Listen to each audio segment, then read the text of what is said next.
আমি দুর্গা। শীতের সকালে জ্যাকেট পরে কাঁধে ব্যাগ নিয়ে চললাম ঘাম ছড়াতে। আজকে আমার লেগ আর শোল্ডার ওয়ার্কআউট। বাইরের সকালটা দেখতে দেখতে ওয়ার্ম আপ শুরু হলো। গবলেট স্কোয়াট, সুপার স্কোয়াট,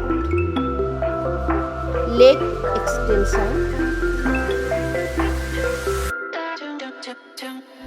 ওয়াল সিট,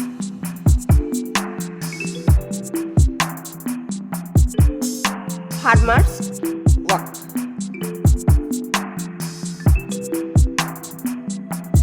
এবার শোল্ডার শুরু। আমাকে তাড়াতাড়ি শেষ করতে হবে, স্কুলেও যেতে হবে।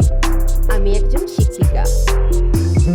তাহলে আসুন একসাথে ওয়ার্কআউট করি আমার আপনার সকলের প্রিয় রয়্যাল জিমে।